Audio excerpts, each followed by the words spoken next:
Oh ayun. Sa wakas bumalik din, palapit pa lang ako, iyon na kaagad ang narinig kong kataga mula kay Franco. Halatang may tama na siya ng alak dahil bulol na akong magsalita. Hindi ko tuloy mapigilan ang mapailing. Brian, bakit ngayon ka lang? Kanina ka pa namin hinihintay dito. Huwag mong sabihin na tinulugan mo lang kami. Narinig ko namang sambit ni Grace. Halatang tipsy na ito lalo na at suray na itong naglalakad pasalubong sa akin. Parang gusto kong bulyawan ang mga ito. Kung makaasta ngayon akala mo hindi mga professional na tao eh. Suga pa din talaga pagdating sa alak at mga immature pa rin kung umasta. Sa bagay, katulad din pala ako sa kanila dati.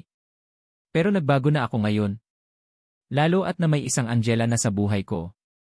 Ipapahatid ko na kayo sa mga driver namin, kaagad kong bigkas pagkalapit ko sa kanila. Napansin ko pang akmang yayapos sa akin si Grace pero mabilis akong nakailag sa kanya. Simula ngayong gabi, iiwasan ko na talaga ang babaeng ito. Mahirap na baka makarating na naman kay Angela ang ganitong eksena at baka lalo akong malalagot. Uwi na. Agad-agad? Bro, ang aga pa bigkas naman ni Harry. Sa aming magkakaibigan siya lang ang may malakas ang tolerance sa alak. Kumbagay, tumba na kaming lahat, siya nakatayo pa. Anong maaga? Wool. Late na at kailangan nang magligpit ng mga kasama namin dito sa bahay. Saka, maagang darating sila mommy at daddy at alam nyo naman kung paanong magalit sila mommy kapag maabutan nila na magulo ang bahaging ito, seryoso kong bigkas. Hay, buti pa nagbar na lang tayo. Ang pangit na ng ugali mo ngayon, bro. Tinataboy mo na kami, sabat naman ni Franco. Pinagtaasan ko lang ng kilay bago ako nagpasyang iwanan na sila. Mga security guards at driver na ang bahala sa kanila. Sanay naman na din sila sa mga ganitong eksena at kaya na nila itong handle. Inaantok na din kasi talaga ako.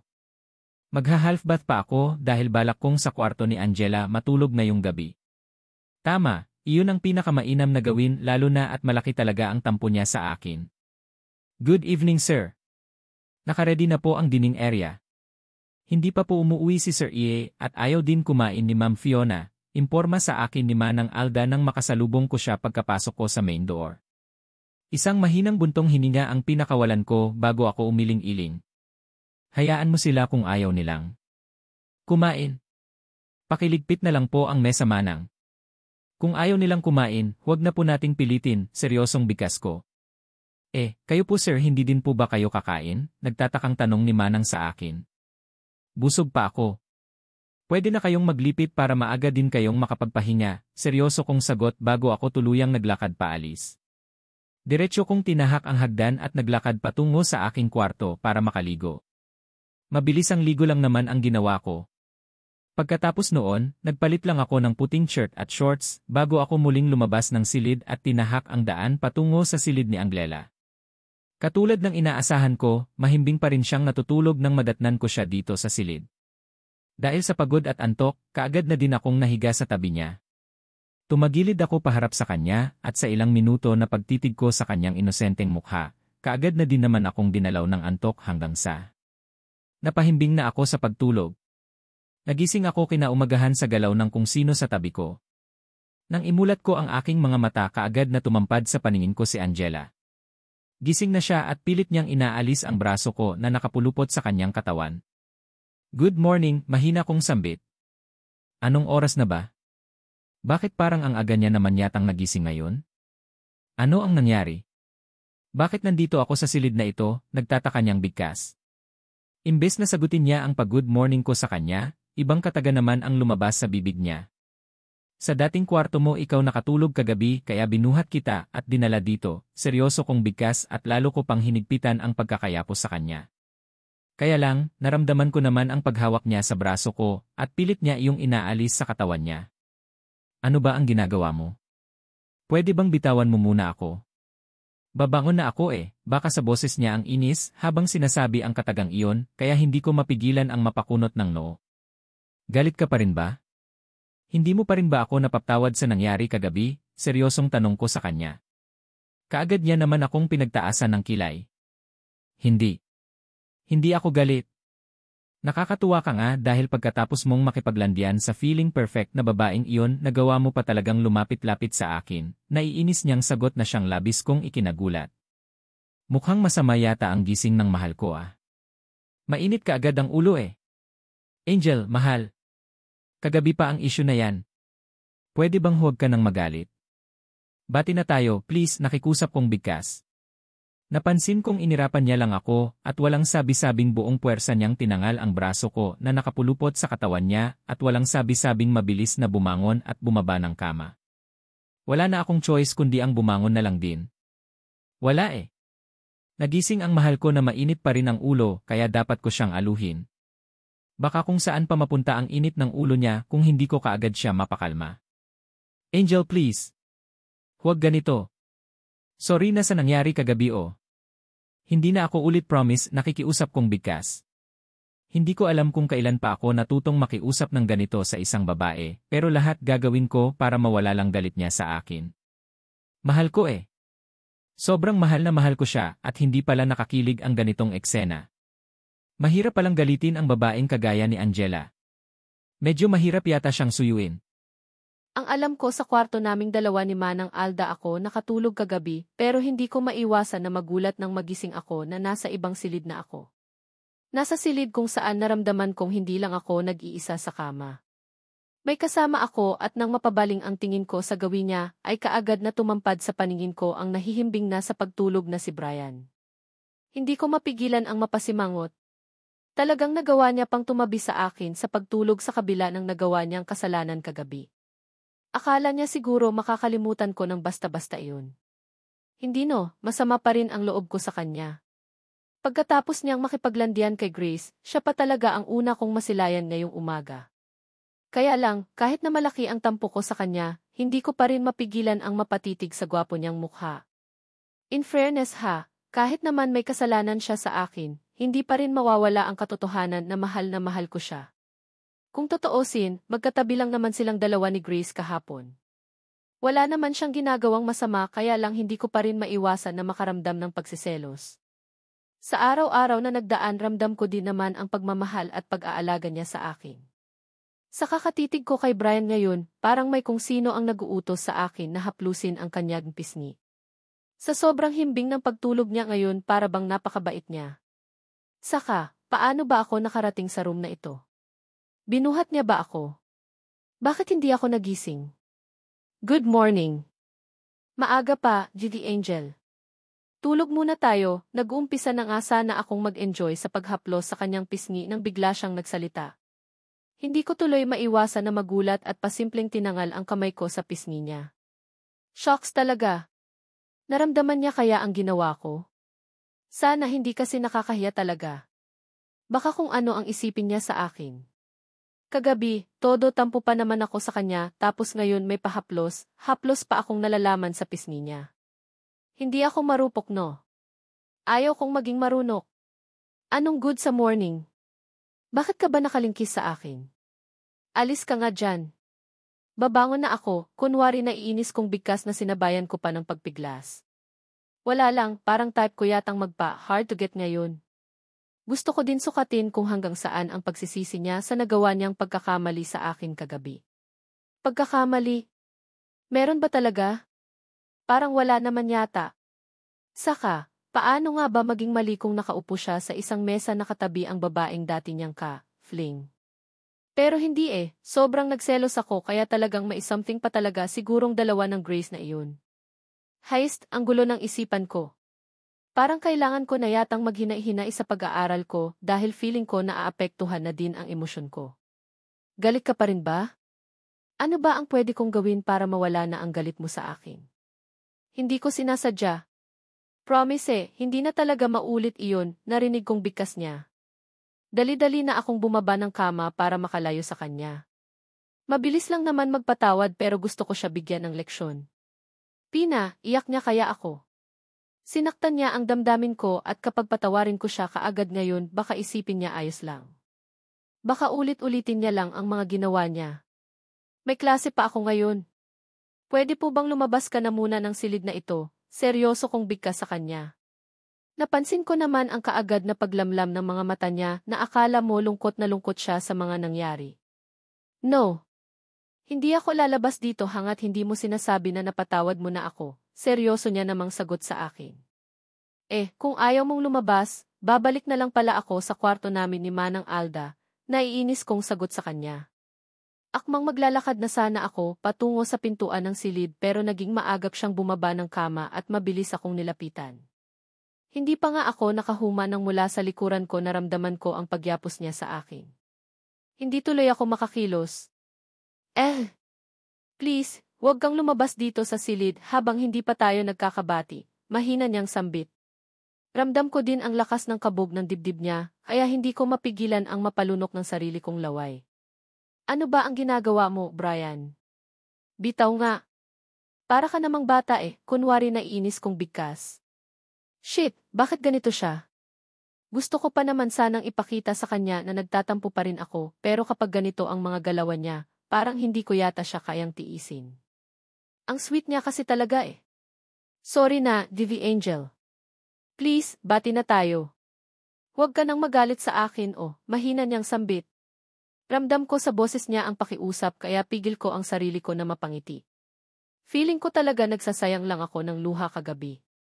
Na talagang mahal naman ako nitong si Brian, kaya lang hindi ko siya binigyan ng pagkakataon na makapagpaliwanag.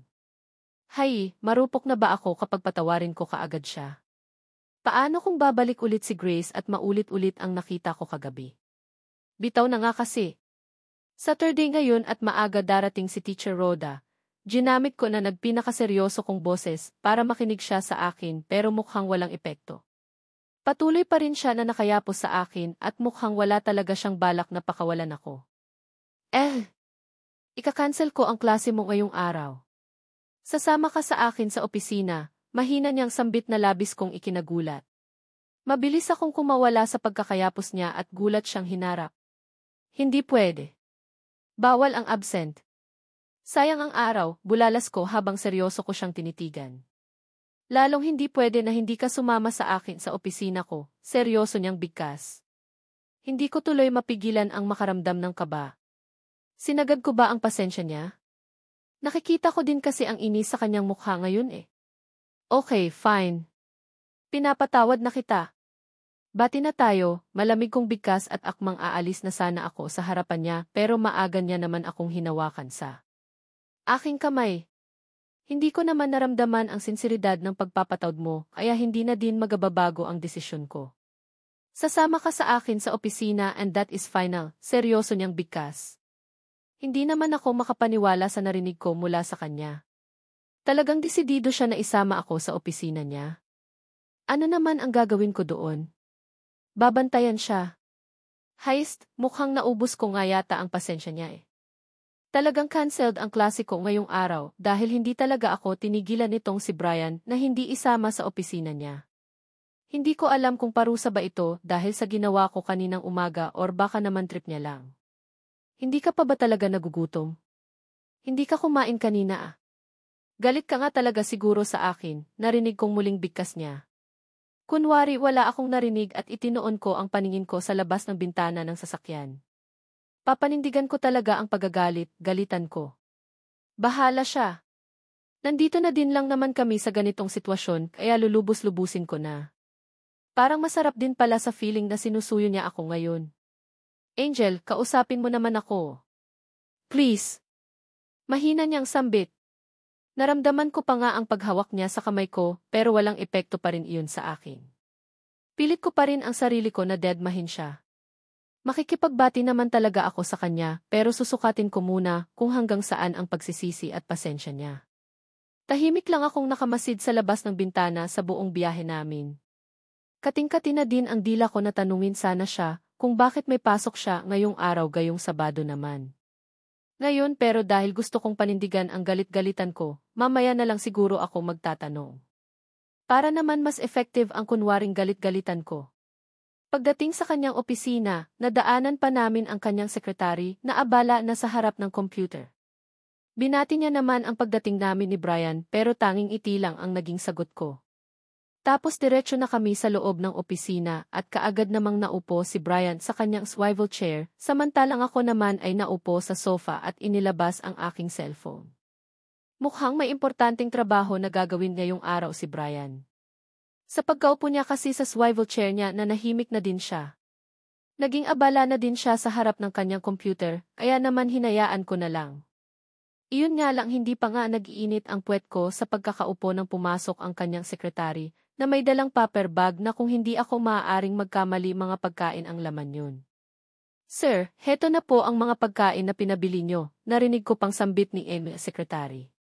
Okay, pakilagay na lang dyan sa table and pwede ka nang lumabas, seryosong sagot ni Brian. Kaagad namang tumalima si AV Secretary at sa mismong harapan ko pa talaga inilapag ang naturang mga pagkain at pagkatapos noon mabilis na din siyang lumabas. Dahil hindi nga pala ako kumain kanina bago kami umalis ng bahay, lalo tuloy akong nakaramdam ng gutom. Sino ba naman ang hindi magugutom kung ganitong nakakaamoy ka ang aroma ng pagkain na nasa loob ng paper bag? May kasama ding cold drinks. Double chocolate frap yata iyon. Shit, lalo yata akong nagutom ah. Wala sa sariling napasulyap ako kay Brian at nang mapansin ko na abala pa rin siya sa harap ng computer, hindi ko mapigilan ang mapasimangot. Para kanino kaya itong mga pagkain na nasa harapan ko? Hindi niya man lang inalok sa akin gayong alam niya naman na hindi ako kumain kanina. Heist, bakit feeling ko natitiis niya na ako ngayon? Matutunaw na ang frappe. Gusto ko ng tikman. Bigla din tuloy ako ngayong nakakaramdam ng pagkauhaw. Gutom ka na ba? Hindi ko mapigilan ang mapapitlag sa gulat nang bigla siyang nagsalita. Dahil gutom na nga naman ako kaagad akong tumango. Para sa akin ba ito? Patay mali siya kong tanong sa kanya. Napansin kong huminto ito sa kanyang ginagawa sa harap ng computer, sabay sandal sa swivel chair at tumitig sa akin. Para kanino pa ba iyan? Sino ba ang hindi kumain kanina bago tayo umalis? Seryosong sagot niya. So, sa akin nga ito. Naku, thank you. Ngiting-ngiti kong sagot sa kanya. Akmang umpisahan ko na sanang kalkalin ang iba pang laman ng paper bag pero natigil din nang bigla siyang nagsalita. Hep! Hep! Kung gusto mong kumain dito ka, seryosong bigkas niya. Kaad ko naman nakuha ang ibig niyang sabihin kaya dinampot ko na ang paper bag at mabilis na naglakad palapit sa kanya. Baka gusto niya din kumain. Sige na nga gutom din ako eh. Pwede naman kami magsabay sa pagkain kung gusto niya talaga. Medyo marami din naman itong pagkain. Pagkalapag ko ng paper bag sa table niya siya na din ang kusang naglabas ng mga pagkain mula sa loob. Galing iyon sa isang sikat na coffee restaurant shop at hindi ko mapigilan ang matakam nang bumungad sa paningin ko ang mga pagkain. Pancake at sandwich ang laman sa loob. May napansin din akong iba pang klaseng pagkain. Masasarap ng pagkain para sa breakfast. Ang galing, lalo akong nagutom at akmang hihilihin ko na sana ang upuan sa harap ng table niya nang bigla ulit siyang nagalita. Ano ang ginagawa mo? Dito ka maupo, maawaridad niyang bigkas. Gulat naman akong napatitig sa kanya.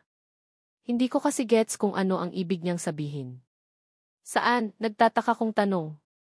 Napansin ko pa nga ang pagguhit ng pilyong ngiti sa labi nito sabay senyas na lumapit pa daw ako sa kanya. Dahil gutom na talaga, wala na din akong choice kundi pagbigyan siya. Wala namang mawawala kung pagbibigyan ko siya sa nais niya, kaya lang pagkalapit ko sa kanya, nagulat na lang ako nang bigla niya na lang akong hilain at diretso akong napaupo sa kanyang kandungan. Brian, ano ba? Dito talaga? Mabigat ako eh, reklamo ko sa kanya at akmang tatayo sana ako para makaalis sa kandungan niya pero mas maagap siya. Bigla ba naman akong nyapos na akala mo wala na talaga siyang balak na pakawalan ako? Akala ko ba nagugutom ka? Pwede ka nang kumain, Diffie Angel, narinig kong bigkas niya na para bang wala lang sa kanya itong kalagayan namin ngayon. Hest, pasaway. Feeling ko, ginawa niya lang pain ang mga pagkain na nasa harapan ko para masunod ang nais niya. Kakain. Sa palagay niya kaya makakain ako sa ganitong klaseng sitwasyon. Nakakandong ako sa kanya at nakapalupot naman ang dalawa niyang braso sa baiwang ko. It said, Brian pwede bang sa upuan na lang ako? Baka kasi mabigat ako eh, mahina kong sambit. Nakakatabi ko siya sa kama minsan kapag natutulog kami pero itong kandong portion ay bago sa akin. Hindi ako sanay. Bakit, hindi ka pa ba nakaupo ngayon? Sige na, kumain ka na, hindi na masarap ang mga pagkain na iyan kapag malamig na, seryoso niyang bigkas. Hindi nga ako makakain kapag ganito. Hindi ko kaya, mahina kong sambit. Well, kayanin mo. Sa dami ng ginawa ko kaninang trabaho, sobrang napagod talaga ako, at ikaw lang ang makakawala noon, Vicky Angel, mahina niyang sambit. Hindi ko naman mapigilan ang pagguhit ng ngiti sa labi ko. Saka, ano daw? Napagod siya. Paanong mapapagod siya halos 1 oras pa lang naman siyang nakaharap sa computer. Saka kung pagod talaga siya, hindi niya ako kakandungin ng ganito. Heist, sure ako na naglalambing na naman siguro siya. Sige na nga. Bahala na siya. Gusto niya akong kandungin habang kumakain, bahala siya. Sino ba ang mahihirapan sa aming dalawa? Dahil sa naramdaman kong gutom, wala na akong choice kundi ang ituon ang buo kong atensyon sa mga pagkain na nasa harapan ko. Paminsan-minsan naglalambing siya sa akin na subuan ko daw siya na kaagad ko namang pinagbigyan. Ang ending bago naubos ang mga pagkain na nasa harapan ko, bati na ulit kami. Kakaiba din talaga ang nagagawa kapag busog ka. Biglang naglaho lahat ng tampo na nararamdaman ko sa katawan ko at napalitan iyon ng tuwa. Kalahating araw lang naman nagstay si Brian sa opisina at before lunch, niyaya niya na akong lumabas. Iyon nga lang nagulat ako nang imbes na uwi na kami. Nang bahay, sa ibang lugar naman niya ako dinala. Ano ang ginagawa natin dito? Nagtataka kong tanong sa kanya. Bigla na lang kasi kaming tumigil sa isang malaki at malawak na lupain. Wala nga akong ibang nakikita kundi puro damo at ilang mga puno. Ano sa tingin mo? Maganda ba? Ngiting-ngiti niyang tanong sa akin. Muli kong inilibot ang paningin ko sa paligid at hindi ko naman malaman kung tatango or iling ba ako. Ano kaya ang ikanaganda ng lugar na ito? Medyo malamig ang atmosfera ng nasabing lugar compare sa bahay nila sa Manila. Maliban sa mga puno at damo, may nakikita din akong mga magaganda at malalaking bahay pero para bang magkagalit sila. Ang layo kasi ng agwat sa isa't isa Hindi ko talaga maintindihan kung bakit dito ako dinala ni Brian. Dito natin itatayo ang magiging tirahan natin, nakangiti niyang bigkas na labis kong ikinagulat. Nanlalaki ang mga matang tumitig ako sa kanya. Ha? Ano ang ibig mong sabihin? Naguguluhan kong tanong. Sabi ko, dito natin itatayo ang drama house natin, nakangiti niyang bigkas habang hindi niya inaalis ang pagkakatitig sa akin mukha. Of course, ngayon pa lang kailangan na nating planuhin ang future natin, kaya naman balak ko na kaagad paumpisahan ang pagtatayo ng ating tirahan. Muli niyang bigkas habang kitang-kita ko ang tuwa sa kanyang mukha. Hindi ko naman malaman kung ano ang sasabihin ko. Wala akong masabi.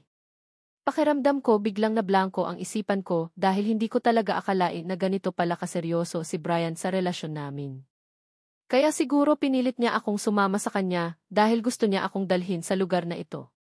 Ang lugar kung saan itatayo namin ang magiging tirahan namin. Well, hindi ka na nakapagsalita dyan. Don't tell me na na-surprise talaga kita, natatawa niyang bigkas. Hindi ko na napigilan pa ang pagguhit ng ngiti sa labi ko. Talaga ba? Talaga bang dito itatayo ang magiging bahay natin? Hindi ka ba nagbibiro, mangyak-iyak kong bigkas? Angel, ngayon palang gusto ko nang planuhin ang lahat-lahat sa atin. Excited na akong maging asawa ka kaya naman itatayo ko sa lupa na iyan ang pinakamagandang bahay, nakangiti niyang bigkas. Hindi ko tuloy mapigilan ang maluha dahil sa sinabi niya. Mahal kita. Mahal na mahal kita at lahat gagawin ko para sa maibigay ko lahat ng gusto mo. Muli niyang bigkas kasabay ng paghawak niya sa kamay ko at dinala niya iyon sa kanyang bibig at hinalikan. Mahal na mahal din naman kita, Brian. Salamat. Akala ko talaga dati wala nang pag-asa ang buhay ko. Akala ko talaga dati hindi na ako makakaahon pa sa malungkot kong nakaraan. Maraming salamat dahil hindi mo lang ako iniligtas mula sa kapahamakan kundi minahal mo din ako. Hindi mo lang alam kung gaano ako kasaya ngayon, mahina kong sambit. Hindi ko na napilan pa ang sarili ko. Wala sa sariling mahigpit akong napayakap sa kanya. Sa lahat ng effort at pagmamahal na ipinapakita niya sa akin ngayon, dapat lang talaga na ibigay ko din sa kanya ang buong puso kong pagmamahal at tiwala. Maswerte pa rin talaga ako dahil may isang Brian na handa akong protektahan at mahalin ng buong puso. Angela Lee. Kakatapos lang ng klase ko nang bigla akong lapitan ni Fiona. Yes. Wala na ang ma'am na kataga dahil talagang ininsist niya sa akin na dapat ko na daw tanggalin ang katagang iyon dahil ako naman daw ang girlfriend ng kuya niya. Oh hi! Bakit? Nakangiting sagot ko sa kanya sabay tayo. Dinamot ko muna ang mga kagamitan ko sa pag-aaral bago ko siya hinarap. Sumama ka sa akin. May ipapakita ako sa iyo, nakangiti niyang bigkas. Ano na naman iyon? Teka lang, bakit ang aga mo yata ngayon? Wala ka bang pasok sa school? Nagtataka kong tanong sa kanya. Sabado ngayon. Wala akong pasok kapag Sabado, nakangiti niyang sagot. Wala sa sariling napantango at sumabay na ako sa kanyang paghakbang papasok ng bahay. Ano nga pala nag-ipapakita mo sa akin? Importante ba iyan? Nagtataka kong tanong sa kanya. Ah, damit mo. Hindi ba at 18th birthday mo na bukas? Nakangiti niyang sagot sa akin. Napatigil naman ako sa paghakbang at tulalang napatitig sa kanya. Ha? Ah, paano mo nalaman? Nagtataka kong tanong. Totoo naman kasi talaga. Sobrang bilis ng paglipas ng mga araw at buwan. Sa sobrang piging abala ko sa bagong routine ng buhay ko, muntik ko nang nakaligtaan na bukas na pala ang 18th birthday ko. Ano ka ba? Maano ba at mag-best friend tayo kung hindi ko alam? Natatawa niyang bigkas at nagpatiuna na siyang naglakad patungo sa aking kwarto. Siya na din ang nagbukas ng pintuan habang tahimik lang akong nakasunod sa kanya, at nang makapasok na kami sa loob, hindi ko mapigilan ang magulat nang tumampad sa paningin ko ang isang kulay pink na gown. Hala, para kanino iyan, Fiona? Gulat agad sambit. Para sa iyo. Iyan ang susutin mo bukas sa 18th birthday party mo. Hindi ba't ang ganda? Alam mo, mismong si kuya ang pumili ng design na iyan. Nakangiti niyang sambit. Hindi naman ako makapaniwalang napatitig sa kanya. Bubukas? May party bukas, hindi ako makapaniwalang bigkas. Siyempre. Ang 18th birthday ay mahalaga para sa ating lahat. Isang beses lang dumaan sa buhay natin ng edad na iyan kaya dapat lang na i-celebrate natin. Nakangiti niyang bigkas. Tatalaga? Magsi-celebrate ako bukas ng 18th birthday ko. Hindi ba ito isang panaginip lang, naiiyak kong sambit? Hindi ah. Ano ka ba? Naku, mukhang iiyak ka pa yata natatawa niyang sambit. Siyempre naman.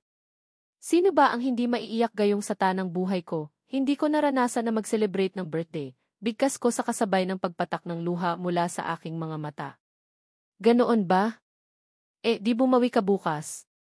Ay celebrate natin ng bongga ang birthday mo, nakangiting sagot niya naman sa akin. Nilapitan nito ang gown at sinipat ng tingin. Wala sa sariling napasunod naman ako sa kanya.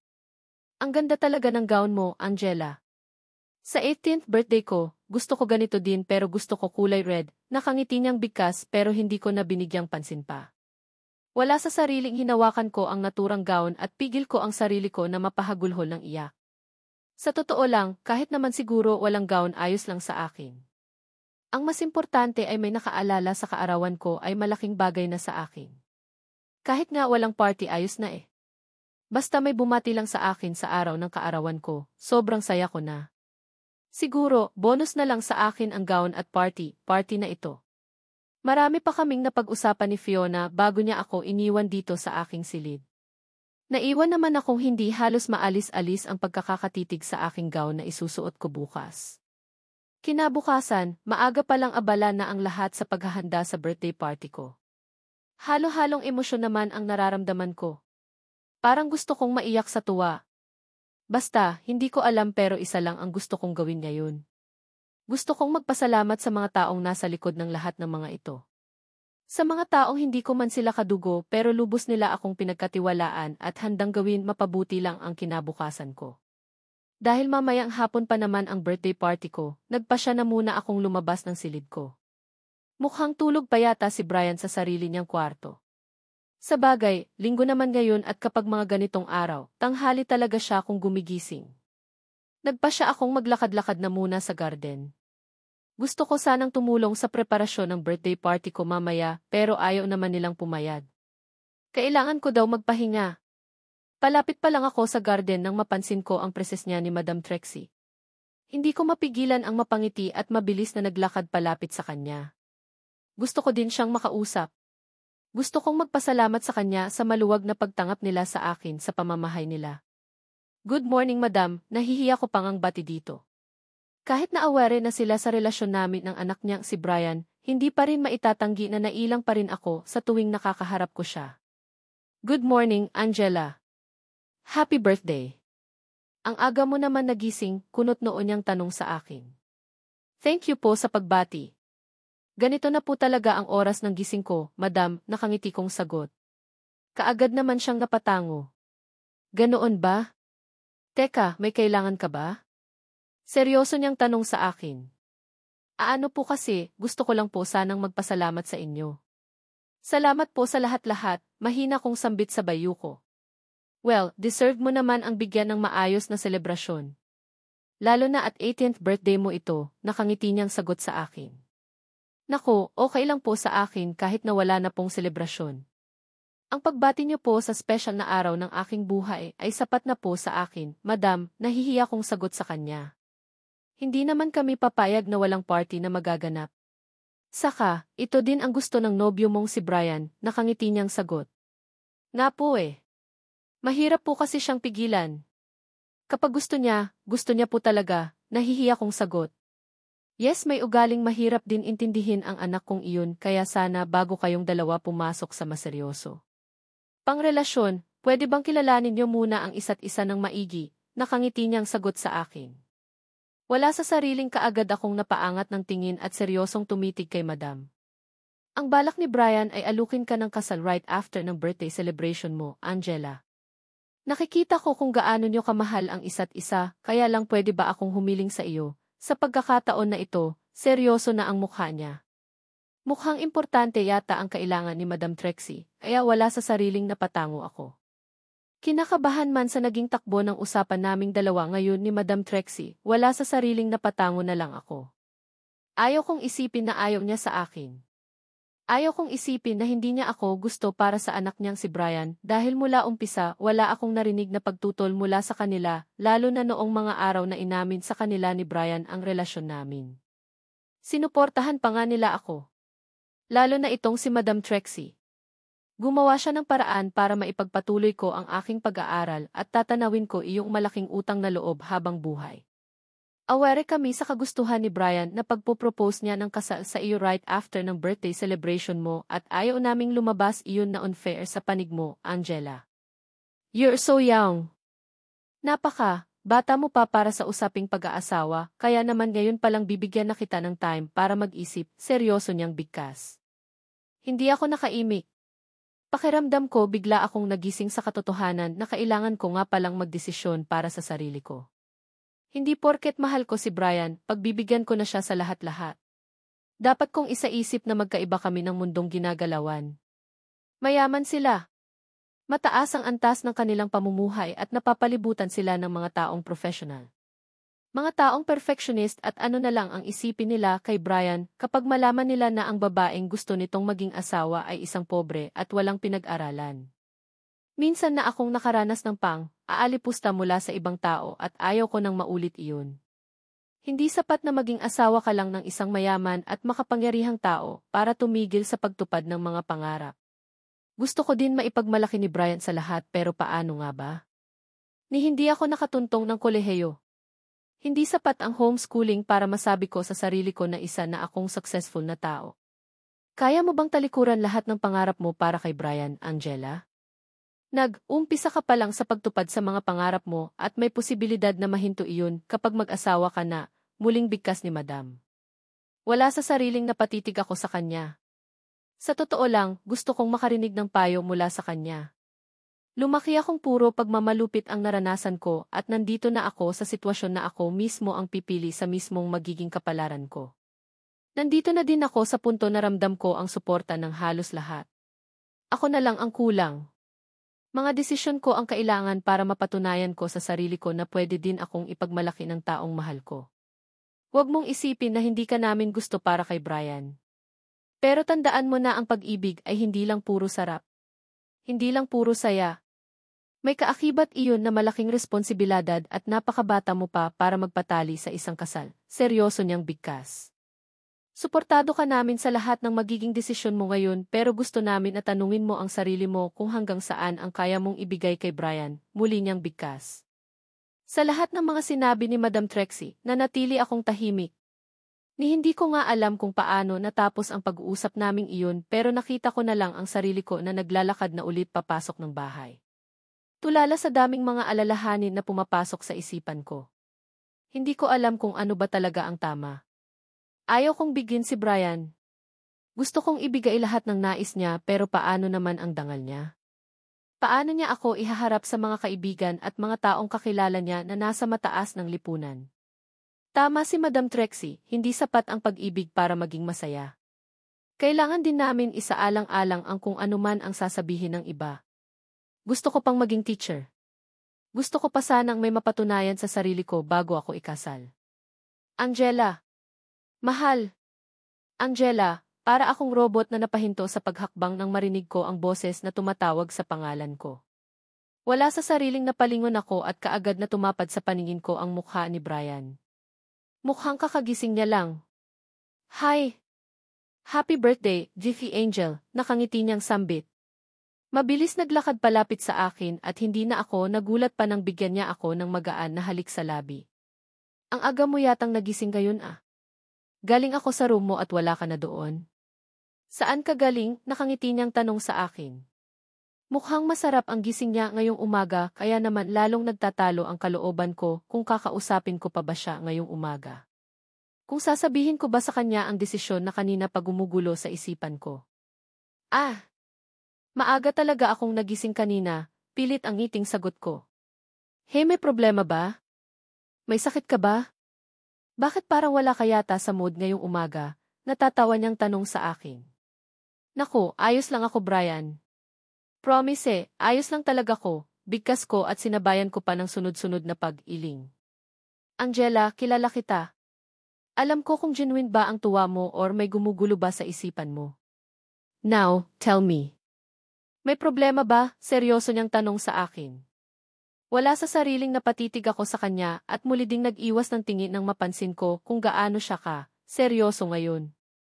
Brian, pwede ba tayong mag-usap ng masinsinan? May sasabihin sana ako sa iyo mahinang bigkas ko. Tungkol saan? Wow, sa ilang buwan kitang nakilala parang ngayon ka lang naging seryoso ng ganyan ah. May problema nga siguro, pilit ang ngiting sagot niya. Pwede bang sa kwarto tayo, muli kong bigkas. Sure saang kwarto? Kwarto mo or kwarto ko, nakangiti niyang tanong. Alam kong pilit niya lang tinatakpan sa pamamagitan ng pagbibiro ang pagtataka niya sa naging asal ko ngayong umaga. Heist, sana lang talaga hindi siya magagalit sa akin sa kung anuman ang maging desisyon ko. Alam kong ilang buwan din siyang naghintay at ayaw ko din naman maging unfair sa kanya. Masyadong mabait si Brian para paasahin ko siya. Sana lang talaga maging bukas ang puso at isipan niya sa kung anuman ang desisyon ko ngayon. Pagdating namin sa aking silid kaagad na naupo si Brian sa kama. Nakangiti niya akong muling hinarap bago siya nagsalita. So, tell me.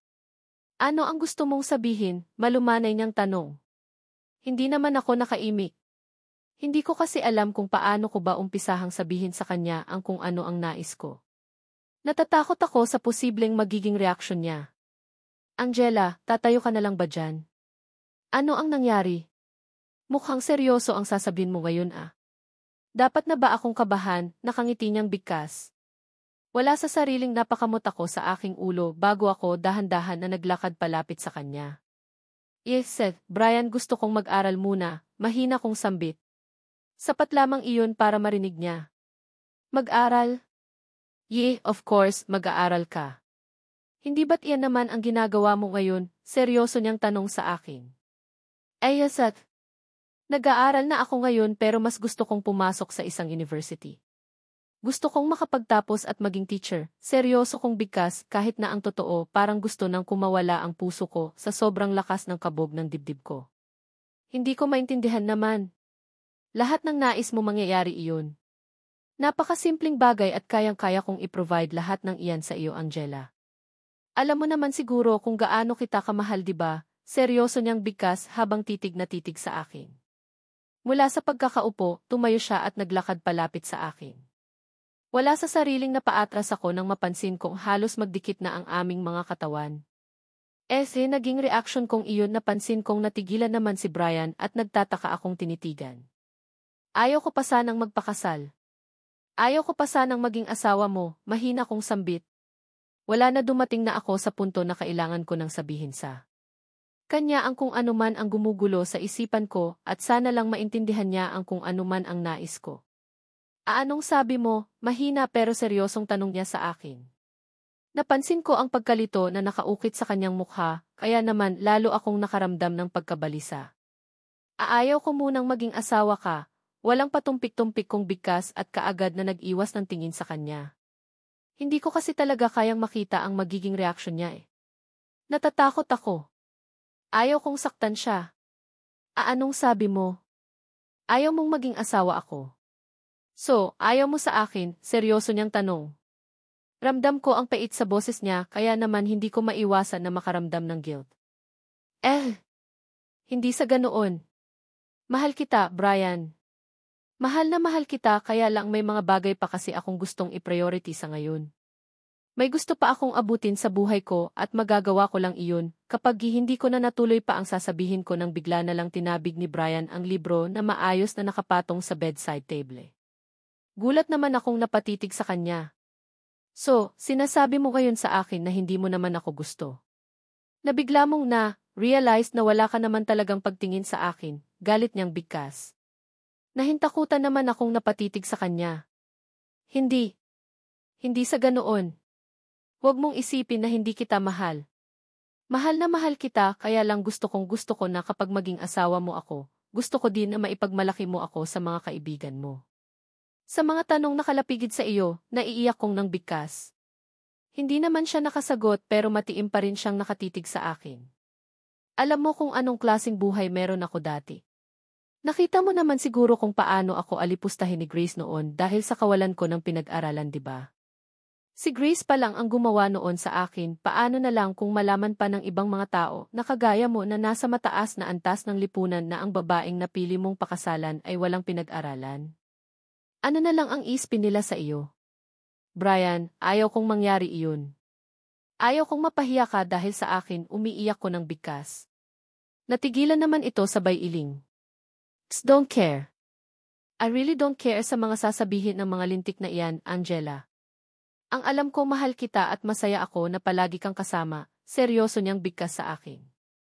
Inisang hakbang niya ang pagitan naming dalawa at hinawakan niya ako sa dalawa kong kamay.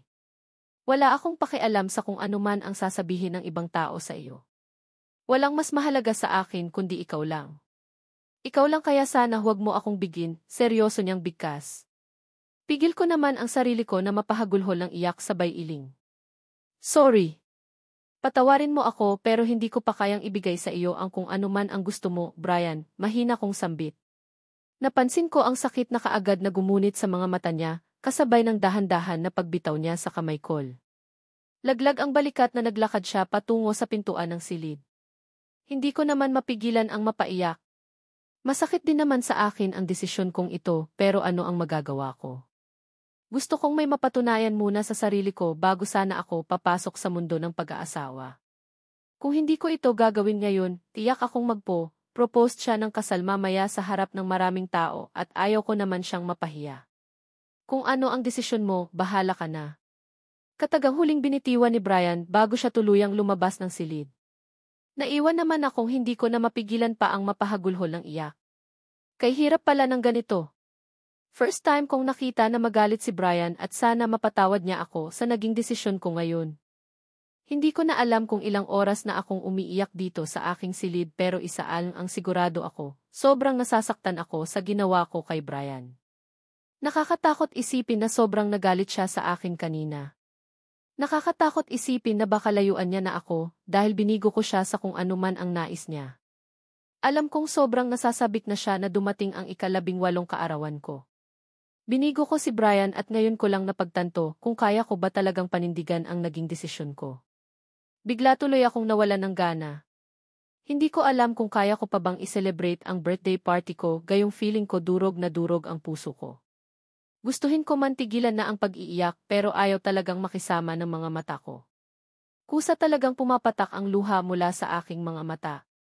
Nasa hindi maayos na sitwasyon ang damdamin ko nang marinig ko naman ang sunod-sunod na katok sa pintuan ng aking silid bago iyon dahan-daan na bumukas. Pwede ba akong pumasok? Kaagad na sambit ng isang boses na lalaki. Pasimple kong pinunasan ang luha mula sa aking mga mata bago ko ibinaling ang aking tingin. Sir Jay, kayo po pala. Sige po, pasok kayo, mahina kong sambit. Mabilis naman siyang pumasok at naglakad palapit sa akin. Ano ang nangyari? Nag-away kayo ni Kuya no? Seryoso niyang tanong. Nagalit yata siya sa akin kasi tinagihan ko ang nais niya na magpakasal kami, malungkot kong bigkas. Ha? Talaga? Kaya pala bigla na lang umalis si Kuya. Nag-away pala kayo eh. Seryoso niyang sagot. Ha? Umalis si Brian, gulat kong bigkas. Ni hindi nga nagpaalam kina Mommy at basta na lang umalis? Ano ba kasi ang ginawa mo? Bakit nagkaganoon? Seryoso niyang tanong. Hindi ko din alam eh. Basta sinabi ko lang naman sa kanya na hindi pa ako ready na maging asawa niya, tapos bigla na lang siyang nag-walk out. Umiiyak kong bigkas. Isang malalim na buntong hininga ang narinig ko mula kay Sir Ye bago siya muling nagalita. Baka naman misunderstanding lang ang lahat. Hayaan mo na. Huwag ka nang umaiyak. Isipin mo na may party ka pa mamaya kaya dapat magpahinga ka, seryoso niyang bigkas. Wala sa sariling napasulyap ako sa aking gown sabay iling. Pwede kayang huwag na lang ituloy ang birthday celebration ko. Parang hindi pa talaga ako ready na makiharap sa ibang tao eh. Seryoso kong sagot sa kanya. Nako, hindi ako ang makakapagdesisyon niyan kundi si Mommy lang. Well, kung ayaw mo talaga pwede mong kausapin si Mommy na cancelled na lang ang birthday party mo. Tutal naman maaga pa naman, nakangiti niyang bigkas. Talaga? Salamat Iye. Siguro nga kakausapin ko na lang ang Mommy mo tungkol dito, bigkas ko at muli kong pinunasan ang luha sa aking pisngi. Sinigurado ko na kalmado na ako bago ako lumabas ng aking silid para puntahan si Ma'am Trixie at makusap na huwag nang ituloy ang birthday celebration ko. Nakakahiya man na tumanggi sa naturang party dahil alam kong nag-effort talaga sila pero hindi ko naman din kasi talaga kaya na makiparty gayong ramdam ng puso ko ang sobrang lungkot. Ngayon ko lang lubos na naisip na mas mahalaga pala talaga sa akin si Brian higit na kanino pa man. Siguro, aabangan ko na lang mamaya ang pag-uwi niya. Kung kinakailagan nahihingi ako ng sorry na pulit-ulit sa kanya gagawin ko. Basta maging maayos lang ulit ang relasyon namin. Are you sure na ito ang gusto mo? Seryosong tanong sa akin ni Madam Trixie nang puntahan ko siya dito sa kanyang silid para makiusap na huwag nang ituloy ang birthday celebration ko mamaya. Opo. Sorry po madam pero hindi pa po kasi ako ready na makihalubilo sa ibang tao. Sorry po talaga, mahina kong sambit. Actually, ang gagawing party mamaya at pa-surprised sana namin sa iyo. Pero since ikaw na din ang nagsabi na ayaw mo may magagawa pa ba kami? Okay kung ano ang nais mo iyon ang susundin namin dahil sa iyo naman ang araw na ito eh, nakangiti niyang sagot sa akin. Salamat po ma'am. Maraming salamat po, nahihiya kong sambit at mabilis na nagpaalam na sa kanya. Don't worry, magiging maayos din ang lahat. Nagtatampo lang siguro si Brian sa naging desisyon mo pero sa bandang huli maiintindihan ka din niya, bigkas nito. Isang tipid ng ngiti ang naging sagot ko bago ako tuluyang nagpaalam at bumalik ng aking silid. Sana nga magdilang anghel si Madam. Sana nga bumalik na si Brian dahil gusto ko pa siyang makausap. Siguro, kulang lang talaga ako sa paliwanag kaya siya nagalit sa akin ng sobra kanina. Kailangan ko lang siguro ipaintindi sa kanya ang kung ano ba talaga ang nais ko. Na hindi porket tinanggihan ko ang kasal na alok niya sa akin hindi ko na siya mahal. Buong maghapon akong nagkulong sa aking silid. Ramdam ko pa rin ang sakit ng kalooban ko pero umaasa ako na magiging maayos din ang lahat. Alam ko din naman na hindi ako matitiis ni Brian eh. Alam kong mahal niya ako at maiintindihan niya din ang kung ano man ang nais ko. Hi! Ano ang ginagawa mo dito? Gabi na ah, hindi ko mapigilan ang mapapitlag ng bigla na lang nagsalita si Fiona sa likuran ko. Sa sobrang lalim ng iniisip ko, hindi ko man lang namalayan ang paglapit niya sa akin. Hi! Fiona, ikaw pala. Hinihintay ko si Brian. Bakit gising ka pa? Gulat kong sagot sa kanya. Kanina pa ako naglalakad pa roon at parito para hindi mainip sa paghihintay kay Brian. Kaninang umaga pa siya umalis at gabi na at wala pa rin siya. Siguro, sobrang laki talaga ng tampo niya sa akin. Sana umuwi na siya para makapag-usap na kami. Wala pa rin pala si kuya. May number ka naman niya, di ba? Bakit hindi mo tawagan? Seryosong tanong niya sa akin. Wala sa sariling napatitig naman ako sa hawak kong cellphone sabay iling. Kanina ko pa siya gustong tawagan kaya lang nahihiya ako eh. Hindi ko alam kung ano ang sasabihin ko sa kanya. Galit siya kanina noong umalis ng bahay at natatakot akong baka pagalitan niya lang ako kapag tawagan ko siya ngayon, malungkot kong bigkas. Naku, paano ngayon iyan? Paano kung hindi maisipan ni kuya na umuwi? E di, magdamag kang maghihintay sa kanya dito sa labas, seryoso niyang tanong sa akin. Pigil ko naman ang sarili ko na muling maluha. Nga pala, paano kung hindi uwi si Brian? Ready ba akong magpuyat sa paghihintay sa kanya gayong may klase ulit ako bukas? Tatawagan ko lang naman siya eh. Tatanungin ko lang naman siya kung anong oras siya uwi. Sa naisip kong iyon kahit papaano nagkaroon ako ng lakas ng kalooban para tawagan si Brian. Dali-dali kong idinial ang number niya, kaya lang ganoon na lang ang pagkadismaya ko nang hindi naman ito sumasagot sa tawag ko. Ano ang nangyari? Ayaw niyang sagutin, seryosong tanong sa akin ni Fiona. Malungkot naman akong tumango. Galit nga siguro siya sa akin kaya ayaw niyang sagutin ang tawag ko. Ano na ngayon ang gagawin ko, Fiona? Naiiyak ko na namang tanong sa kanya. Hey naku! Kainis naman iyang si kuya. Ang bilis magtampo, ramdam ko na din ang inis sa boses niya habang sinasabi ang katagang iyon. Hindi naman ako nakaimik. Cancelled na nga ang party mo, hindi man lang naisipan ni kuya na umuwi na muna para magkalinawan kayo. Hayaan mo na nga siya, Angela. Pumasok ka na sa silid mo para makapagpahinga. Uwi din iyan si kuya kapag mapagod sa labas, bigkas niya. Hinawakan niya pa ako sa aking kamay at hinila papasok sa loob ng bahay. Wala na akong nagawa pa kundi ang magpasyanod na lang. Halos maghapon na akong walang ibang ginagawa kundi ang umiyak ng umiyak. Nakakaramdam na din ako ng pananakit ng ulo ko at parang gusto ko na din munang matulog na lang para maibsan ng kahit kaunti ang sama ng loob na nararamdaman ko ngayon. Inihatid lang ako ni Fiona sa aking silid at kaagad na din naman siyang nagpaalam sa akin. Ilang beses niya pa akong binilinan na huwag nang hintayin ang kuya niya at matulog na daw ako. Iyon nga lang, kahit na anong pilit ko, hindi talaga ako makatulog. Ilang oras na akong nakahiga sa aking kama pero nanatiling dilat ang mga mata ko. Pinapakiramdam ko ang pagdating ni Brian. Hindi ko na din mabilang kung ilang beses akong bumangon ng kama at sumilip sa bintana. Umaasa ako na sana dumating na si Brian. Ito ang kauna-unahang pagkakataon na nagkatampuhan kami kaya kahirap pala. Mahirap din palang suyuin ang kagaya niya lalo na at wala yata siyang balak na umuwi. Nasa ganoon akong sitwasyon nang marinig ko ang pagtunog ng aking cellphone. Dali-dali kong dinampot iyon at hindi na ako nag-abala pang silipin kung sino ang tumatawag. Hello, excited kong bigkas. Hindi ko pa nga mapigilan ang mapakunot ng noo, lalo na at sumalubong sa pandinig ko ang isang maharot at maingay na tugtugin mula sa kabilang linya. Wala sa sariling napatitig ako sa screen ng aking cellphone at ganoon na lang ang pagkadismaya ko nang napansin kong naka-end call na ito. Akmang ilalapag ko na sana ang aking phone nang marinig ko ang notification na may pumasok ng bagong message. Dai-dali kong binuksan iyon at ganoon na lang ang panlalaki ng mga mata ko nang bumungad sa paningin ko ang hindi ko inaasahan na tanawin. Si Brian habang kayakap at kahalikan niya ang isang babae na kilalang kilala ko. Brian, mahina kong sambit. Hindi ko na din mapigilan pa ang mapahagulhol ng iyak. Pakiramdam ko parang may kung anong matalim na bagay na pilit na pumupunit sa puso ko. Kay hirap tangapin na nandito ako sa bahay na matyagang naghihintay sa kanya, tapos malalaman ko na lang na abala pala siya sa kandungan ng ibang babae. Ganoon na lang ba kadali para sa kanya na talikuran ang mga pangako niya sa akin? Dahil lang sa isang pangarap na gusto ko munang matupad, tatalikuran niya na ako.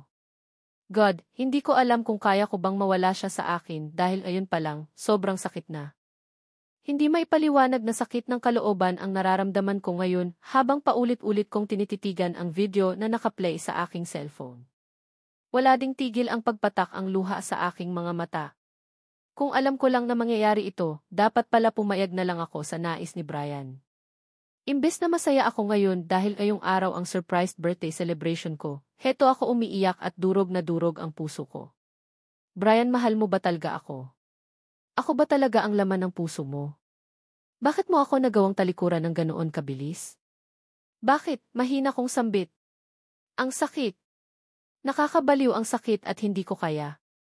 Ni hindi ko na nga namalayan pa ang pagdampot ko sa aking cellphone at malakas iyong ibinato sa kung saan. Lumikha iyon ng ingay na pagkabasag kasabay ng malakas kong pag-iyak. Sobrang sikip ng dibdib ko at parang gusto kong sumigaw. Kung alam ko lang na ganito pala kasakit ang mabigo sa pag-ibig, hindi ko na lang sana hinayaan ang sarili ko na mahulog ng husto sa kanya. Ano ba ang mali?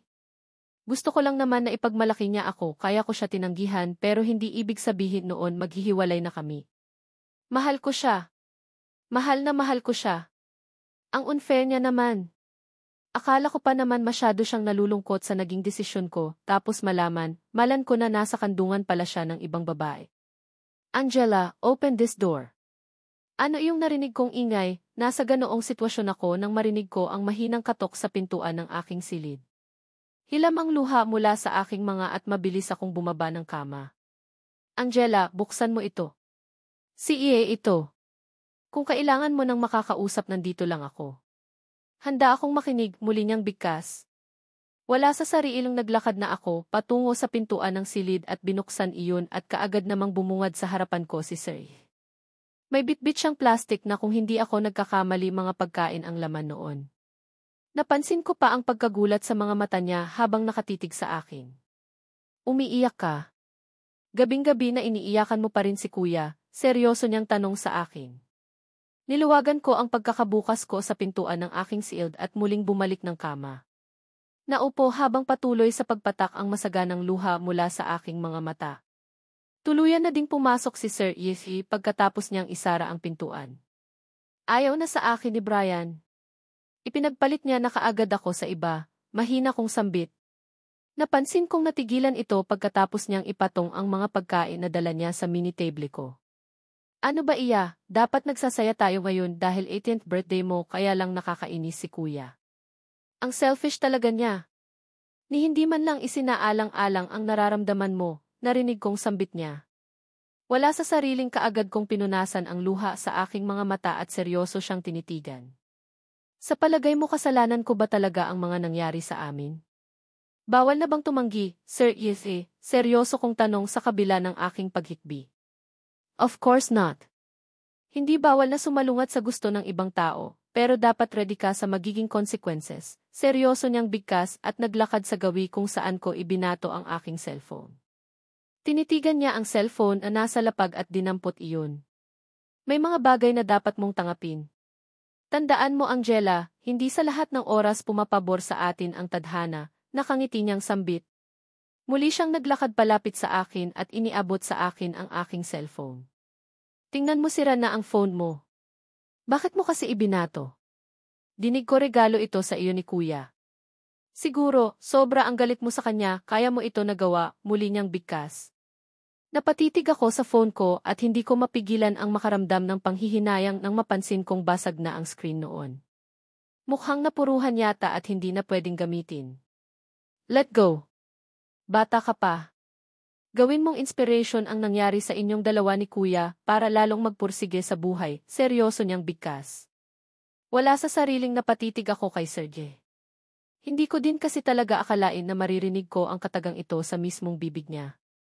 Ang akala ko kasi isa lang siyang happy-go-lucky na bading. Bading na hanggang ngayon hindi niya pa rin kayang sabihin sa kanyang mga magulang.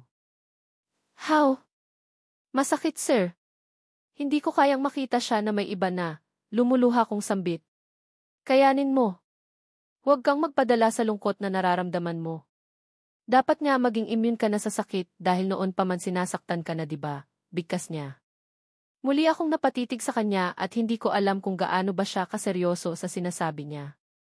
May halong biro na kasi talaga ang tono ng boses niya sa huling salitang binitiwan niya eh. Sisiw na lang iyan sa iyo, Angela. Huwag mong sayangin ang magandang opportunity na dumating sa buhay mo. Hindi pa katapusan ng mundo kung feeling mo tinalikuran ka man ni Kuya, muli niyang bigkas. Hindi naman ako nakaimik. Pilit kong tinitimbang sa puso ko ang katagang binitiwan niya. Parang kay Bills lang sabihin na sisiw lang sa akin ang nangyayari ngayon pero masakit pa rin talaga. Nasanay na ako na nasa tabi ko palagi si Brian at hindi ko alam kung kakayaanin ko bang makita siya ngayong may iba na siya. Kumain ka muna para makapag-isip ka ng maayos. Pagkatapos mong kumain, pilitin mong makapagpahinga. Sayang naman ang ganda mo kung hahayaan mong ma-stress lang dahil lang kay kuya. Nakangiti niyang sambit bago niya ako tuluyang iniwan dito sa aking silid.